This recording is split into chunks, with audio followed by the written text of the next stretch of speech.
Good evening, everyone. I'm Jody. I'm the director at the Becket Athenaeum, and I want to welcome you all to this evening's event. We are excited for the author reading from Eccentric Circles. And I have just a couple of quick things. One, we're able to do all this programming, both the staff coordination, the electronic technology stuff, all of that, because of grants from the Feigenbaum Foundation, the Fairfield Community Foundation, Berkshire Taconic Community Foundation. All of them give us wonderful funding for programming. We have a lot of upcoming both author readings coming up each month from here on. If you're in the area and you have any youth in your family or neighborhood or friends, we have quite a few puppet shows and storytellers coming this summer. I have a weekly story time and crafts. We do STEAM projects with children throughout the year. And we'll have a New England Birds of Prey, lots of things. So check out our website. I'll be putting links in the chat throughout for both the library, but also for each of the authors, so that you'll have access to that. And as you go along, if you think of questions, you can add them to the chat, and either Cynthia or I will be monitoring that, and we'll read aloud your questions as Cynthia is ready for them with the authors.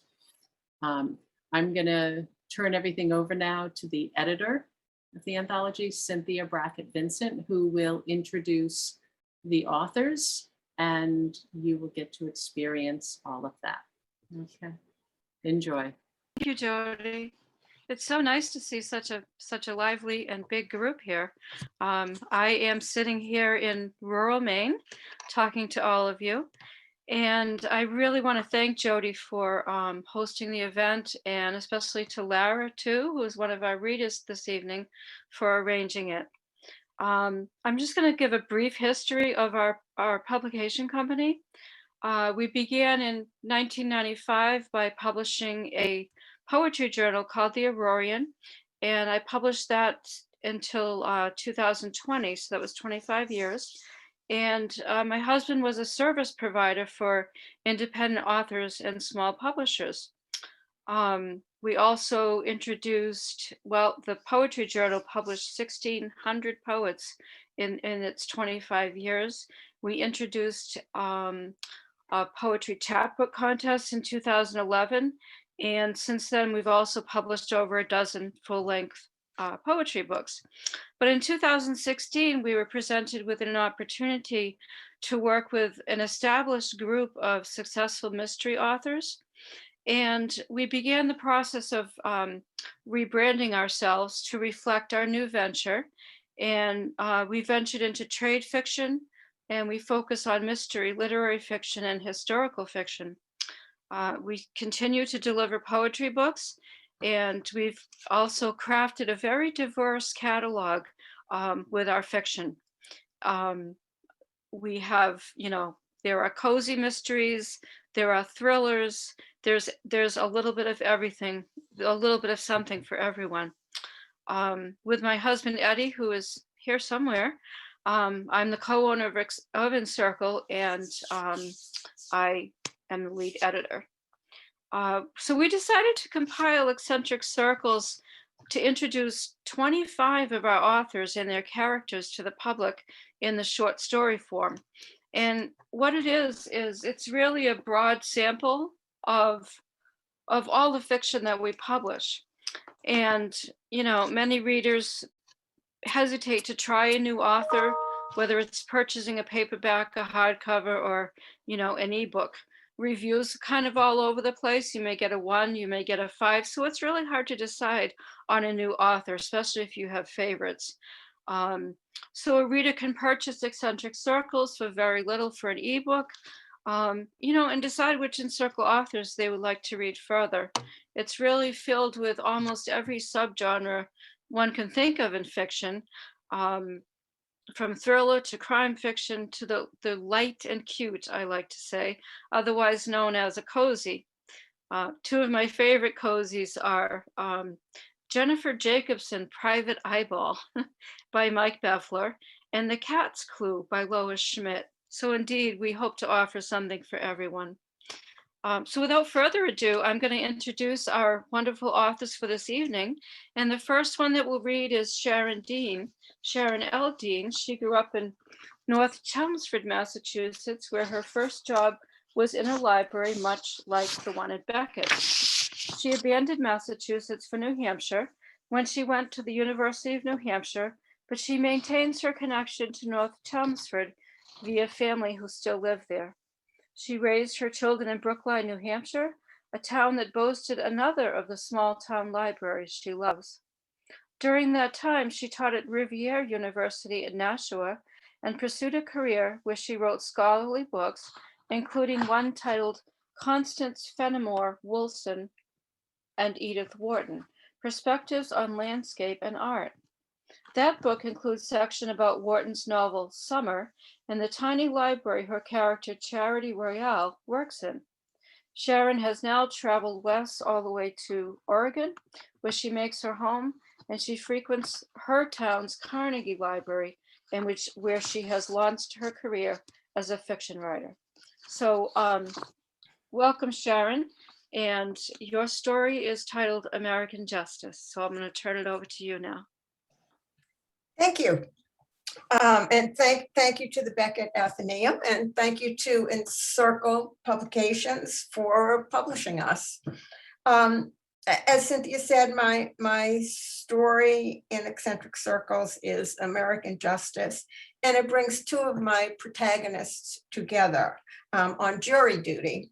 One is Susan Warner. She's the protagonist of my first mystery series. She's a retired English professor. And the other one, whose point of view is American Justice is from, is Deborah Strong. She is a librarian in a small town library, very much like the Becket Athenaeum. I'm going to read a scene from the trial, and you'll hear only a little bit of Deborah's voice. The case involves a young woman named Mackenzie Shaw, and she is bringing charges against Leonard Plant for assault. Mackenzie's lawyer is Judith Webb, and Leonard's is James Dixon. So I think that's all you need to know to follow it. We've been waiting a long time. I look at the clock, fearing that the case of Shaw versus Plant won't come to as neat a conclusion as the plot of an Agatha Christie novel. 10:04. When the bailiff opens the door and calls us to the courtroom, I know the parties haven't settled. I sit at the beginning of the back row in the jury box. The prosecutor calls Mackenzie Shaw to the stand. Mackenzie wears a gray wool sweater and black dress pants. She's visibly nervous, but when she speaks, she's clear and articulate. Webb is dressed in a dark blue lawyer suit that's a twin to the ones she wore on Monday and Tuesday. On Friday, August 26th of this year, did you go to a party with the defendant, Leonard Plant? She asked Mackenzie. I did, says Mackenzie. He was a blind date. Describe in your own words what happened at the party. Mackenzie uses a handkerchief she's holding in her lap and wipes her eyes before she begins. At first, I thought we were going to hit it off. When we got to the party, everyone was friendly. Leonard offered me a beer. I'm not used to drinking, but I said yes. Did you have just one beer? Asks Webb. She's laying out Mackenzie's culpability, so the defense attorney won't corner her client during cross-examination. I had two. Before I finished the third one, they took out drugs, so I decided to leave. They took out drugs. Can you say who provided them? Leonard Plant. He stole them from a hospital pharmacy. Dixon jumps up. After 3 days, I remember his name. Objection. Where the drugs came from is not an issue. Sustained, says the judge. Webb rephrases her question. Did Mr. Plant offer drugs to you? Yes, but I said no and left. Tell us what happened then. Mackenzie wipes her eyes and blows her nose before she continues. I heard someone walking behind me. When I turned around, I saw Leonard. He said that if I told anyone about the drugs, he'd kill me. I started to run. He grabbed me and pushed me down and started to kick me. The next thing I knew, I was waking up in a hospital bed. Could you have been mistaken that it was Mr. Plant who attacked you? No, it was him for sure. Mackenzie, I'm going to play the voice message the jury listened to yesterday. I want to know if you recognize the voice.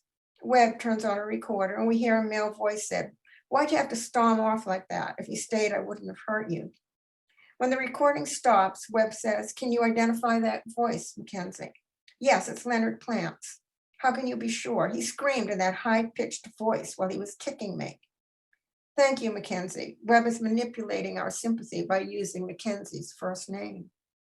Leonard Plant says something to her attorney, who nods and stands up to cross-examine Mackenzie Shaw. Dixon's wearing the male version of the prosecutor's lawyer suit. "I don't like his tie. It's too bright a blue and the design looks like some kind of bug. I've already decided he's a parasite." He presses Mackenzie on her drinking. How much beer is usual for her? Could she have stumbled? Isn't it possible she misidentified Leonard Plant? Why didn't she call the police when she saw the drugs? Mackenzie is flustered. She twists the handkerchief in her hands and keeps glancing at her lawyer. "Thank you, Miss Shaw." Dixon uses Mackenzie's last name as he dismisses her. Webb calls Leonard Plant to the stand. He wears a sport coat and dress shirt in a blue that matches his eyes. He's playing up his good looks. He's charismatic, someone easy to believe. Very nice. Thank you, Sharon. Thank you so much. A couple of questions. The authors all sent me questions to pose to them if I had the inclination. And so I'm going to pose a couple to them, one that I came up with and one that they sent me. So Sharon, you deposited your character of Deborah Strong right into your short story.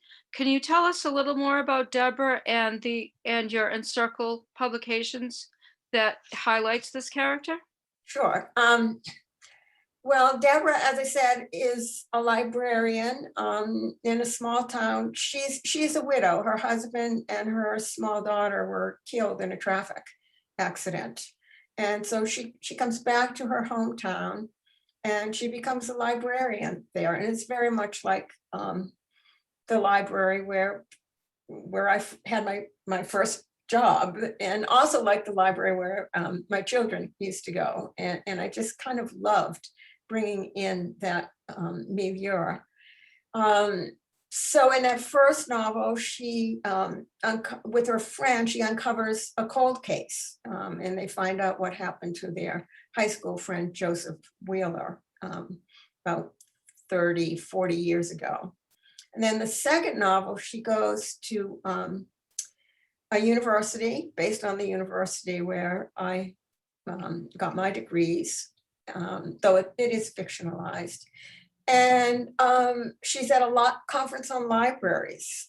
And while she is there, two things are stolen. One is a letter from a writer she's working on, and a writer that my other character studies, and something called the Wicked Bible. And that is a real Bible. And I just saw yesterday, something came out in The Guardian that a new a copy of a Wicked Bible was found in New Zealand. And Wow.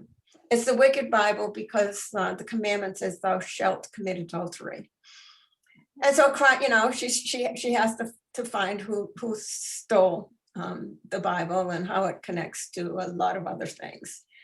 And my third Deborah Strong novel will be coming out in June, and it is set in Maine. And she is having a reunion there with her high school friends. And being a mystery, there is a murder to solve. That's great. And can you repeat the names of your Encircle books? The Barn is the first one. The Wicked Bible is the second one. And Calderwood Cove is the third one. All right. Everyone should be looking out for those.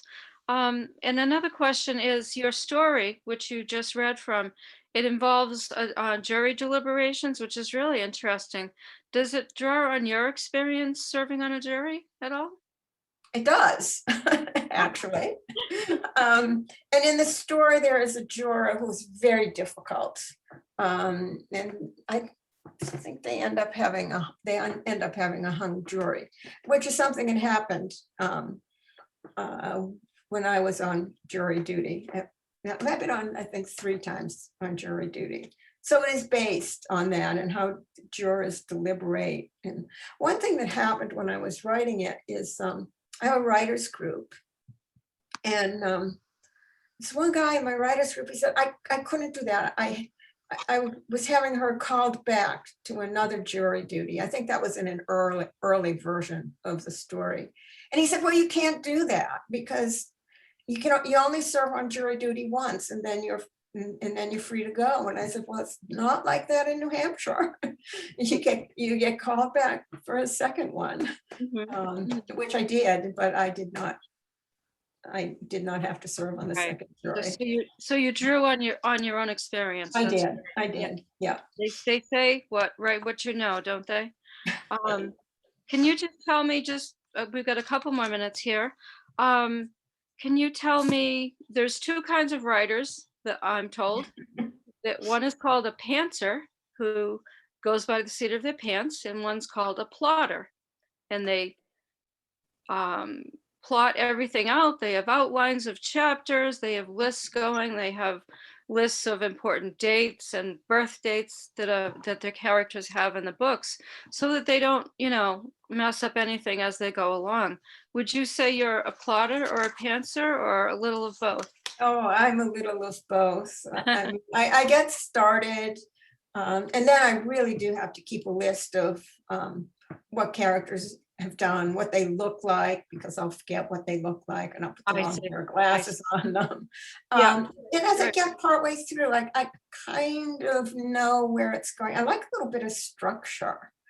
So the one I'm working on now, the character is driving from the West Coast back to the East Coast. So the structure comes from all of the stops along the way.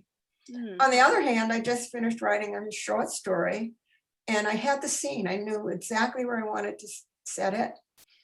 And it was like every paragraph, I didn't know where it was going. And the writing just kind of told me where it was going. Oh, that's great. That was kind of fun. Great. Well, thank you for sharing your method of creativity.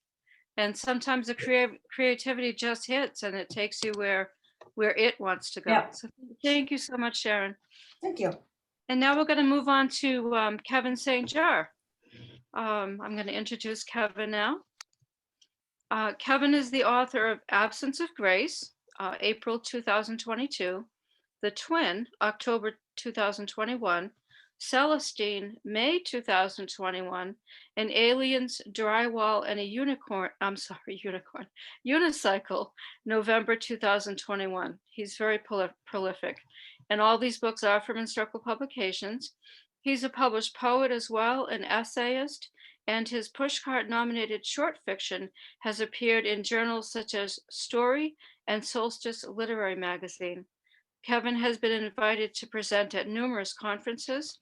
He has worked as a teacher, a newspaper reporter, an international corporate consultant, and he earned an MFA in creative writing from the Stone Coast program. He led a combat intelligence team in Desert Storm. He's a member of the International Thriller Writers, and he now lives in Cape Elizabeth, Maine, but he was born in Pittsfield, Massachusetts. So Kevin, I'm going to have you read from your story in Eccentric Circles. All right, thank you, Cynthia, and thank you, Jody, for hosting. I'm just going to jump right into it. The main character is a 12-year-old boy. Her skin was pale. It gave, but didn't bounce back. It just sort of stayed indented. The impression of my stick remained whiter than the gray around it. I never knew her. I didn't know she'd be there. I wasn't looking for anything more than something to do, maybe some crayfish to catch. Going through the culvert made much more sense than climbing the bank, crossing the street, and then sliding down the gravel on the other side. So instead, when my friends and I came to them, we would just go through the corrugated steel culverts.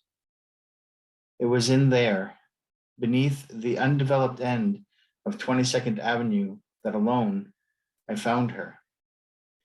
In the distance, backlit by the opposite end of the culvert, she could have been a clutch of branches, cluttered with plastic Zare bags. She lay there, hung up on a discarded car wheel, the cold rushing water pushing up her floral dress. She was bloated, and despite the current, nothing else moved but her hair. Her mouth was open. I picked up the stick, half of the bark missing, the diameter of my mom's hair curlers, and as long as my leg. It was pinned beneath the girl's right arm. I pulled, and she seemed to hold on to it, and with a yank, it came free, but the arm never moved. I used the stick to stay away and yet touch her, and her skin gave like mud under soft cloth. I wasn't nauseated, I was fascinated. Everyone knew she was missing, but she wasn't from town. She wasn't much younger than I was.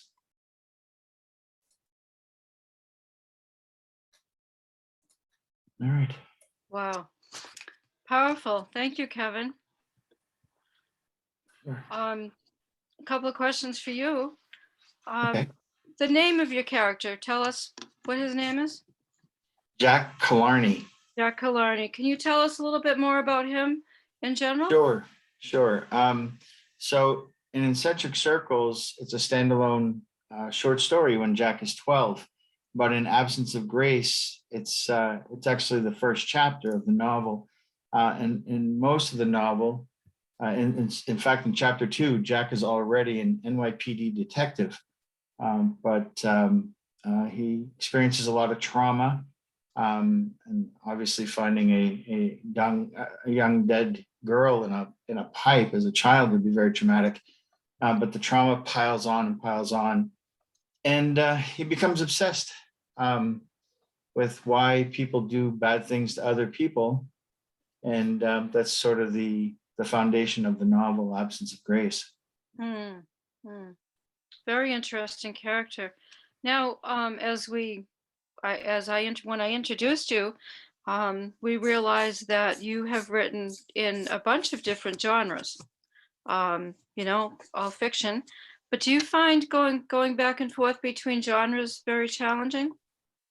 I find it, yes, I find it challenging, but I also find it pretty refreshing as well. I have just a bunch of different stories in me, and they don't all sort of fit within a single genre. So I dip back and forth, which of course, would be challenging for my publisher, but they've been really good sports about it. But I enjoy, jumping from genre to genre, just going where the stories lead me.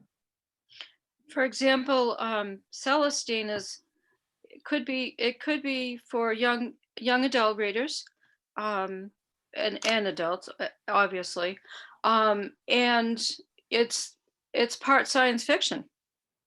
Yeah, it's got a science fiction backdrop, but it's really about a young woman, a teenage girl, which was a fun challenge to be a middle-aged man to write from the POV of a teenage girl. But she's 14 years old in 1984 and finds herself 17 years old in 2022 with all the adjustments that would require. But I've spent a good part of my career as a teacher surrounded by teenagers. If you know a teacher, they spend more time with teenagers than they do with adults. And I figure I've taught about 1,800 teenagers in my career so far. So I thought it would be fascinating to take a character from my freshman year in high school and drop them into a senior year today. And tell us just a little bit about aliens, drywall, and a unicycle. So again, it's a look at, we kind of get in these ruts, and often they're self-made. With aliens, drywall, and unicycle, you have somebody who's a newspaper journalist, and he is a bit of a snob, even though his life is a shambles. and he's surrounded by a bunch of interesting misfits, and he comes to look through the world at the world through the lenses of their lives, and realizes maybe he has some growing to do. Mm, that sums it up really nicely. And Thanks. Absence of Grace is your most recent? It is. It's the most recent that's out. I've got another this summer coming out from Encircle called The Book of Emmaus. It's set in Prague, and I love that city, so I thought it'd be That's fun great. to put one there. That's great. And how about you? Are you a plotter? Are you a pantser? So I write an outline initially just so I can ignore it later. The only writing I do with pen and paper is the outline. I actually use a pencil on a legal pad, and it's only because I'll probably get lost as I go. But the outline when I'm done the book is very different than the outline when I began. It's just kind of a thread in a snowstorm. And the creativity takes it where it wants to go. Yeah, the characters tell me what's going to happen. Exactly. Thank you so much, Kevin. Sure, thank you. Really nice to hear from you. Thanks. All right, we're going to move on to BJ Magnani. BJ Magnani, PhD, MD, FCAP, is professor of anatomic and clinical pathology at Tufts University School of Medicine in Boston. She's recognized as an award-winning pathologist and was named one of the top 100 most influential laboratory medicine professionals in the world by The Pathologist. She is one of the editors of the Clinical Toxicology Laboratory, Contemporary Practice of Poisoning Evaluation, 2nd edition, and Clinical Toxology Testing, a guide for laboratory professionals, 2nd edition. Dr. Magnani uses her knowledge of toxicology to create medical thrillers featuring Dr. Lily Robinson, who doubles as an assassin for the government. Fictional works include Lily Robinson and the Art of Secret Poisoning from Envision Press, and the Dr. Lily Robinson trilogy from Encircle Publications, The Queen of All Poisons, The Power of Poison, and A Message in Poison. And the short story that she will read this evening, Lily Robinson and an Abbreviated Mission in the Eccentric Circles anthology. BJ came to Boston for her medical training and never left, as did the protagonist of her books, Dr. Lily Robinson. She's committed to helping women receive free breast and cervical cancer screening through the College of American Pathologists Foundation's See, Test, and Treat program. A portion of the proceeds from her novels supports this effort. Very nice. Okay, so BJ, you're going to read from your short story. Thank you, Cynthia, and thank you, Jody, for hosting us here. I appreciate it. So I'm going to read, as Cynthia mentioned, the short story, which is a little bit of a throwback to the original short stories in The Art of Secret Poisoning. And that's why there's a play on words with abbreviated mission. And it's a little dark. I'm not as cold and clinical as you may think. Tragedy sometimes stirs the best in us, or in my case, the worst. I felt responsible for the loss of my child, and since I couldn't protect her, I try and save the rest of the world. My job? I'm a physician by training, working at an academic medical center, but that's not where I help most people. No, I'm an assassin who works deep undercover with a government team charged with eliminating terrorist threats. The yield is bigger and the price reasonable. One life, mine. I know what you're thinking. How could I defy the Hippocratic Oath and kill my fellow human beings? I too have struggled with this question, but I've come to accept that the good of the many outweighs the good of the one. Many governments approve of, but don't admit to, sanctioned assassinations, plausible deniability. Think about it. You know it's true. Assassinations of political rivals, terrorists, or game changers often make the news, and then again, some never do. So that's Lily's voice. That was wonderful. What a good setup.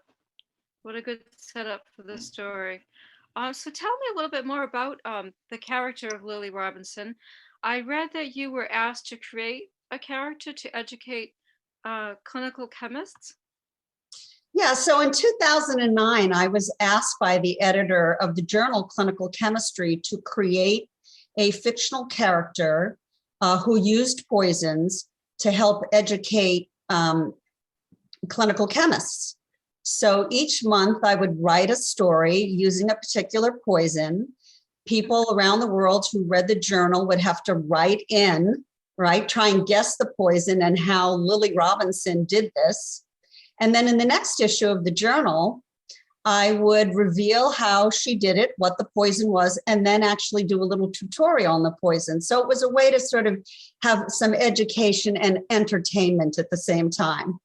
Oh, that's wonderful. So your book, your trilogy within Circle is a series. Is each book a standalone, or is it best to read them in order?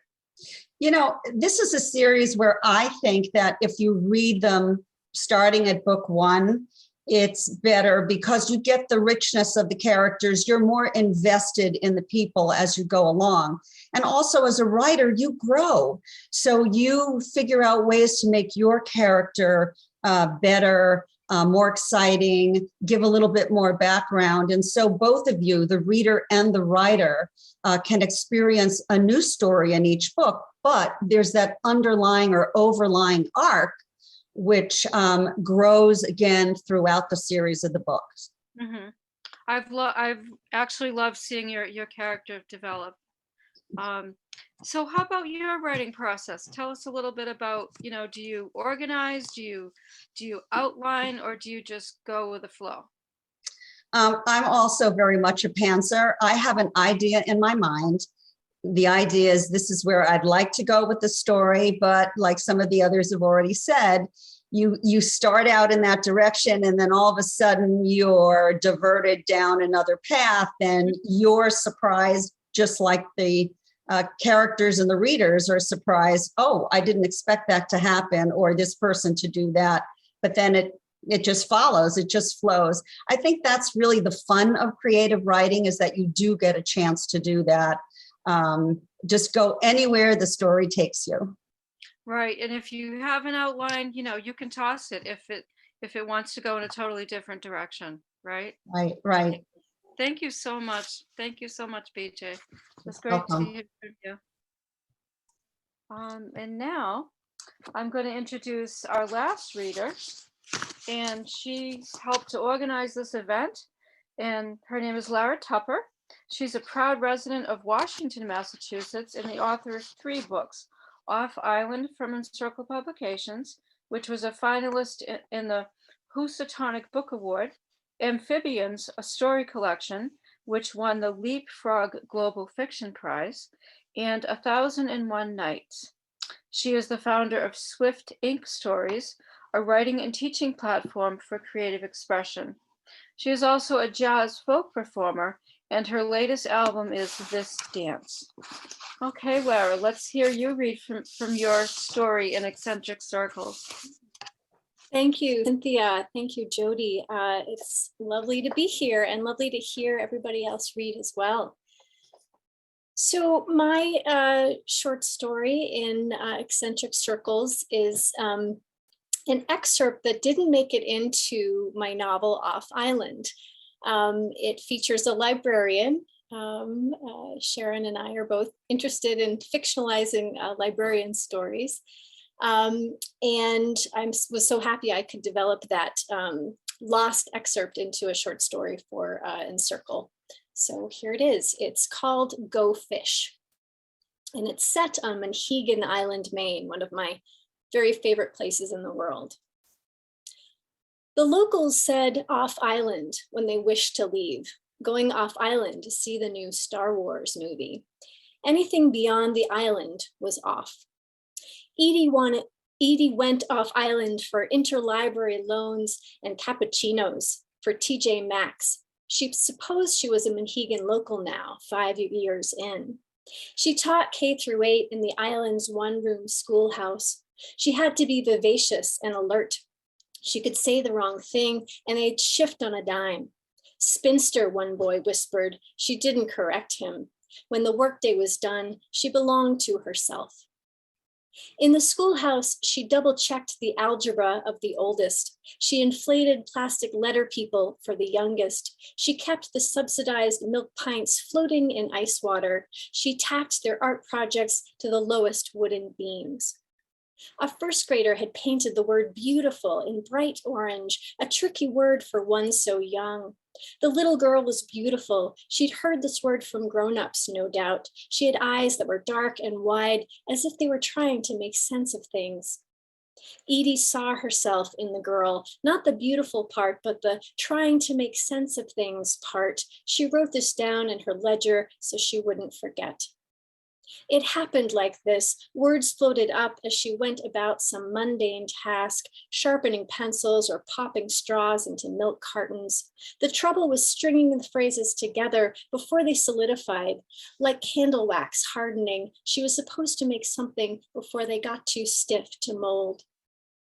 After school, Edie crossed the lawn to the island library. It was part of the gig, teacher/librarian. She liked the quiet there. No one asked her how to spell things. She could rearrange spines on shelves and play with the due date stamp. She watched the rough waves of the harbor through the panes and thought of her mother, still in the family home in New Harbor. She had offered Edie's room should she want to get off island for good. Thanks, but no, she'd replied. She'd found the ledger in the back room of the library, tucked under stacks of old Portland Press Heralds. It was a clerk's list from the general store, money owed for eggs and apples and flasks over a century ago. Bread, 10 cents, fishhook, 5 cents. There were plenty of blank pages for Edie to fill. There will be time, she thought. Who wrote that? She'd look it up. One library shelf featured books about famous islanders, Rockwell Kent, the Wyeths, Zero Mostel. Maybe someone would stare at her book on a shelf someday and feel similarly defeated. Thank you so much, Lara. Thank I love you. that. So you mentioned a little bit about this being an excerpt that did not make it into your novel. Could you tell us a little bit more about how this story relates to your larger work off island? Sure. Yeah. Well, I just happen to have a copy here. I don't know if you can see it in my blurry background, but this is Off Island. Off Island takes place on Monhegan Island, as I mentioned.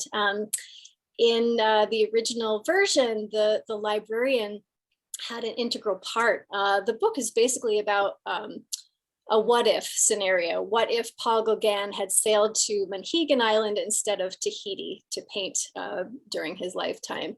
So the librarian, many decades later, helps to uncover paintings that Paul Gauguin left behind. But I had to get rid of her in the initial draft. She just wasn't serving the plot, and you know, they say you have to kill your darlings, you have to get rid of the parts you're attached to, and I did that, but I saved it, and I hoped that I could do something with it eventually. So I was so glad that I could have it find a home in Eccentric Circles. So thanks for that, Cynthia. That's great.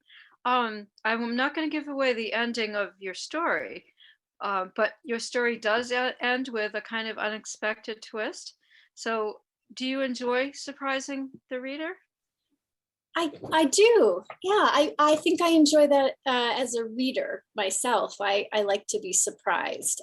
I like particularly when I think I know where something is going and then there's a drastic shift. That's always pleasing. I don't have, unfortunately, I don't have murder mystery ideas or knowledge of poison. I'm feeling like I'm lacking in so much education when I hear the others read. I don't have a lot of that happening in my book. So yeah, I think I have to rely on some twists to provide some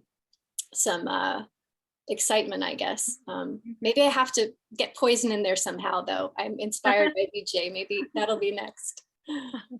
That's great. And about your creative process, which I asked everyone else about, Yeah. do you kind of go by the seat of your pants, or do you outline and make lists and put things on sticky boards for yourself? You know, instead of doing those things, I like to research. I do a lot of research, so much research, and it makes me think that I'm writing, I'm reading books, so I'm writing. And then I realize, oh, I haven't written a word. So I'm a great procrastinator in that I research until finally I realize, okay, I have to start. And I rarely know where I'm heading. I heard once that John Irving writes the last sentence of his book before starting the first sentence. And that to me is incredible That's interesting. Yeah. to know that. My brain does not work that way. I figure it out as I go along. Yeah. That's great. That's Yeah. great. Well, thank you everyone for reading your really great pieces. Thank you. This was fun. Yeah. So I think we have time for questions from the audience if we have any. We've got a question from Matt Cost, and he asks everyone, have you ever had to write something that was uncomfortable? And what was it? So we've got, does BJ, Kevin, or Lara or Sharon want to pick that up? I'm trying to think what you mean by uncomfortable. My books obviously concerned assassination, so yes, they can be uncomfortable, but you're not seeing a whole lot of the gory parts to that. It's more the thrill of the chase, or figuring out, who the bad guys are and what they've done. So I don't know. How about possibly the relationship that your character has ongoing? Is that uncomfortable, or does it feel right? No, they feel right. Okay. Anybody else? I write from life quite a lot. I write fiction that is autofiction, autobiographical fiction often, and that can be extremely uncomfortable. But I'm often, exploring something that I'm trying to make sense of on the page, and memoir isn't quite the right fit. So yeah, I would say I'm often uncomfortable, but I think for me that's a really helpful place to be. It creates all this tension that I'm trying to work out in my head and hopefully on the page. It's a good question. Thanks, Matt. And Jill Tupper wants to know, well, we might give away the ending a little bit. At the end of Lara's story, her idea is stolen by another author. So has that happened to any of you 4 authors before? Good question, Mom. It hasn't happened to me, thankfully. But yeah, I'm curious about others' thought. I don't feel like I've ever had someone steal an idea, but one of the toughest things as an author is you explain the story you've written and you're so excited about it, and they go, well, that's just like the movie, and insert movie title here, and you go, oh yeah, well, I'm glad I spent 3 years writing that. It's one of those things where, these stories in different formats have been told several times, and so to bring something new to an idea or to a story is really the challenge. And while you're here, Kevin, we have another question directed to you. What would you say, this is from Amy Dupree, what would you say is the greatest inspiration for your writing? That's tough. I think for me, Matt had asked about uncomfortable writing. I try to make my characters uncomfortable. So the inspiration for me, Lara mentioned what if questions, right? So if we had a what if question that can put a character in a completely unfamiliar environment. So whether it's a 17-year-old young woman who's 40 years out of her comfort zone, or a reporter, or absence of grace, somebody obsessed with evil, or if we drop back to the first century and take a look at what Doubting Thomas might have thought. I mean, this what if questions, and then how uncomfortable can I make the main character? Because I feel like that's where we find out about people. When life is perfect, we don't learn much about you. So, that's where my inspiration comes from, I think. So there has to be a lot of tension. Yeah, tension and I think people have to unravel who they are. I think in basic training, the first 2 weeks are hard because the Army is trying to slap the ego out of you. And then after that, the Army allows you to sort of rebuild yourself with their guidance. And so in life, there's not much guidance, but I like to take a character, drop them in somewhere where they get basically deconstructed, and then they rebuild themselves. So good question, Amy. Thank you. Good way to look at it too. And there's a question from Susan Wee, I think her last name is, to everyone, to all the authors. I was wondering, for the most part, are the fictional stories and anecdotes based on nonfiction? And what might the pros and cons be of keeping it nonfiction? I'll respond to that. Thank you, Sharon. I'm like Lara, I do a lot of research. So in my book, The Wiki Bible, actually, I hadn't researched that. It came on an NPR report when I was trying to figure out what was going to be stolen from the library. But I read a couple of books on the history of libraries, and I was able to bring that into the novel. And I mean, I wrote nonfiction when I was writing scholarly work, and I take some of that and I spin it into a fictional way, and it's really quite different from the nonfiction work that I've done. I don't know if that answers the question, but That makes a lot of sense. I think it was based on a memoir, actually. If you were writing a personal story, would it be deliberate to turn it into a fictional piece? I would never write a memoir. But my life has been too uneventful for it. But I use a lot of little things from my life that I put into my stories. For example, in the barn, a character creeps in who used to be the librarian. Her name is Bertha, and she is totally based on the librarian where I had my first job. And actually, the background story of her that I did not know when I was a kid, but I learned it many, many years later. But I couldn't write a memoir about that. Interesting. And now we have a question.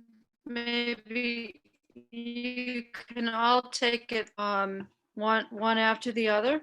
Matt asks us, what can we look forward to reading from you in the future? Why don't we start with Sharon, because you're still here. You're still here on the big screen to me, so. Yeah, okay, I will unmute. Well, my next one is the last of my Deborah Strong stories, and that is Calderwood Cove. And then the one after that is a novella. And it's called Six Old Women. And that's supposed to come out in August, I guess.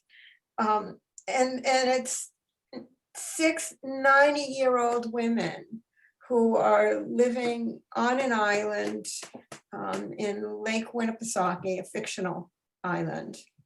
And, you know, they are 90 years old. So, but one by one, something happens to them. That sounds great. And we'll go now to Kevin. What can we expect from you?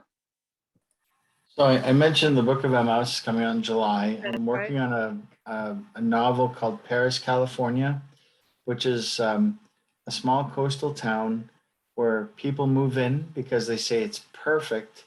And then as soon as they move in, they start trying to change the little town they've moved into to make it look like the town they just escaped from. And after that, I have a black and white photo from 1899 that shows a woman in a full coat chasing a horse, and it's this winter scene. It's black and white, and that's actually inspired a book that I'm going to set in Nova Scotia. Oh, that's interesting. It's fun. It's amazing where you get your inspiration from. It can be something like a photograph, and it could be, an idea you hatch in a dream. Just really interesting to hear where everyone gets their ideas from. And we'll go next to BJ. What's next? Well, as you know, Message in Poison just came out about a week and a half ago. So that's the third book in the Lily series. I am working on the fourth book in the series, but I just finished writing a romance novel because I wanted to spread my wings as a writer and try a different genre and just try something completely different. So I'm very excited about that. We'll see where that goes. And if it goes far, I hope to do another one of those in addition to my mysteries. Oh, that's great. I look forward to that. And Lara, what's next for you? Or what are you working on now? I feel that I have to catch up with these prolific authors that I'm sharing the screen with. I write about one book a decade. So for me, I'm ahead of the game. No, I have a novel manuscript that's speculative fiction. It's set in the near future, and I imagine that paper everywhere is banned. No one's allowed to use paper anymore. I'm kind of interested in that premise. So I hope that will see the light of day soon. And I'm also working on, speaking of nonfiction, I'm working on a book about my father, Stan Tupper, who was in Congress in the 1960s and had a fascinating life.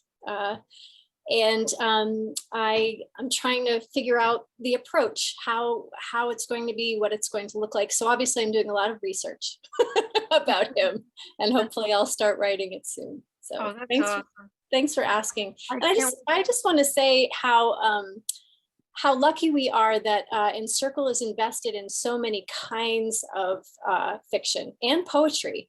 I mean, it's so wonderful that there's a wide range of genres available. So it's just, I think it's quite unique for a press to do that. So I'm grateful that you are willing to do that.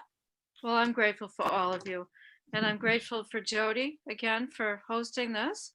And if she'd like to say any last words before we wrap up. Thank you all for attending. And thank you to the writers and to Cynthia for an enjoyable evening about words and books and ideas. Thank you. That was lovely. Yeah.